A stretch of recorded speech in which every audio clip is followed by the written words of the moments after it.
Il y a 2 ans, cette jeune femme que vous voyez à l'écran, elle avait 22 ans. Mahsa Amini, jeune kurde iranienne, elle mourait après avoir été arrêtée par la police des mœurs dans son pays parce qu'elle ne portait pas le voile correctement.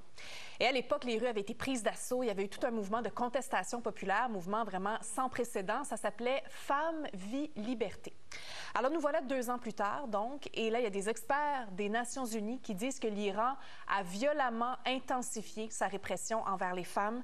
Alors, pour faire le point, donc, je joins Bahran Baniamadi, qui est actrice, écrivaine au Québec également, née à Téhéran. Bonjour, Bahran. Bonjour, bon matin. Comment vous vous sentez en cette période de commémoration de la mort de Mahsa Amini? Oui, tout d'abord, je voudrais vraiment apprécier cette invitation. Je suis en Californie pour le moment. Il est 4 heures ici. Et c'était très difficile pour moi, mais je voulais vraiment que on entende la voix des femmes, en fait, en Iran, et pas seulement les femmes, tout le monde. Et merci vraiment de parler de ce sujet, même après 2 ans. En fait, en tant qu'Iranienne, je pense peut-être je pouvais être un peu déçue après 2 ans, mais il y a quelques jours, je me suis dit, parce que je suis née pendant la guerre, je me suis dit, même si tu es née pendant la guerre, ça veut dire une signe de la vie. Ça veut dire que même pendant la vie, pendant la guerre, la vie continue. Et c'est ça, moi, je vois que même après 2 ans, c'est vrai qu'on n'a pas réussi de faire une révolution. Le régime reste toujours là. Même il y a plus de pression et Oui. répression et tout ça, mais la vie continue. Et il ne faut pas perdre en fait l'espoir parce que c'est ça la vie.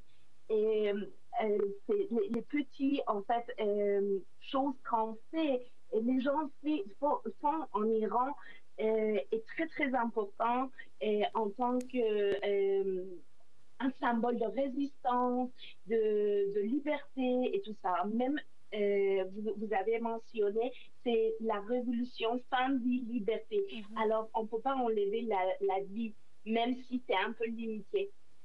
Oui, c'est ça, parce que vous le disiez, l'étau s'est vraiment resserré autour des femmes, en fait, depuis 2 ans. Là, dans quelles conditions elles vivent, les Iraniennes, maintenant? Oui, en fait, les femmes, je peux dire par rapport au hijab, par rapport le voile et tout ça, il y a beaucoup de violence. On a vu même maintenant la police de la moralité. Euh, il arrête en fait les femmes avec beaucoup de violence, même il les frappe, même il y a beaucoup de contraventions. Moi, j'ai des amis en fait en Iran, les journalistes, les activistes Mhm. qui portent plus le hijab en fait, et ils reçoivent beaucoup de contraventions. Et des fois, en fait, c'est très courageux en fait de leur part quand je vois ça parce que avec beaucoup de contraventions dans cette situation économique, je trouve vraiment très très courageux. Oui, parce que c'est ça, il y a au moins, selon les groupes humanitaires, là, au moins 500 personnes qui ont été tuées dans toute cette répression-là, plus de 20 000 personnes arrêtées également. Donc, on voit à quel point là, la situation est extrêmement tendue, risquée également pour les femmes en particulier. Je voyais aussi qu'il y a plus de surveillance qui est faite par rapport au port du hijab, justement, même avec des drones de la part de la police des mœurs. Donc, vraiment, on va très loin, même dans l'espace privé des femmes. Exactement. Mais malgré tout ça, je voudrais mentionner que malgré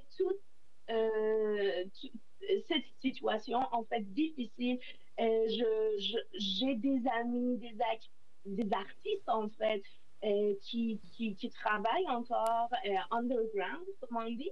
Il y a beaucoup de films, il y a beaucoup de théâtre, même dans leur vie privée on voit que il n'arrête pas de faire en fait de se exprimer, Mhm. même si c'est un peu limité, mais ça arrête. Oui, c'est ça, c'est ça. Comme vous disiez, la vie continue quand même pour plusieurs d'entre elles. Comment se passe la mobilisation de la communauté internationale? Parce ce qu'on avait beaucoup vu dans les dernières années, c'était ces femmes qui se coupaient les cheveux un peu partout dans le monde en solidarité justement avec les femmes iraniennes. Alors, où en est cette solidarité maintenant? C'est vrai qu'on voit plus, mais écoutez, ce mouvement, en fait, avait un très, très bon leçon, en fait, pour les Iraniens. Mhm. Et nous, on ne peut pas compter sur les autres parce qu'avant, peut-être, on pensait que, OK, il y a la communauté internationale qui peut rentrer, qui peut nous sauver, si je peux dire ça, je peux utiliser ce mot-là. Mais c'est vraiment intéressant que maintenant, les Iraniens savent qu'il faut vraiment compter sur eux-mêmes. Et peut-être les peuples à l'Occident pourraient nous donner leur soutien, mais la politique est très compliquée et on ne peut jamais compter sur les autres gouvernements pour nous sauver ou aider, en fait.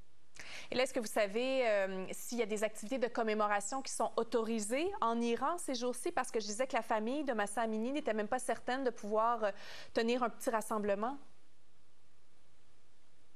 Oui, c'est vrai. Moi, je pense pas que le gouvernement laisse la famille de faire ça, la famille de Massa Amini, même, mais je suis certaine qu'il y a des signes que vous allez voir, même si ça, c'est des mots sur les murs, mais c'est des petits mouvements, c'est vraiment petit, peut-être on voit et on dit, OK, ça sert à rien, mais non, il y a quelque chose derrière tout ça. Et on a une expression en farsi, en persan, qu'on dit c'est euh, la feu est cachée sur les cendriers et ça va sortir. Ça Mhm. va sortir, ça va pas rester comme ça. Ah oui, c'est ça. La vie va rejaillir, selon vous. Mais Paharan Baniamadi, donc Oui, québécoise d'origine iranienne. On vous parlait ce matin en direct de la Californie, donc on comprend qu'effectivement, vous vous êtes levé très tôt pour pouvoir nous parler. On l'apprécie beaucoup, puis on souhaite ça me évidemment fait plaisir. beaucoup de courage aux Iraniennes dans le contexte actuel très, très difficile. Merci beaucoup. Merci à vous. Au revoir.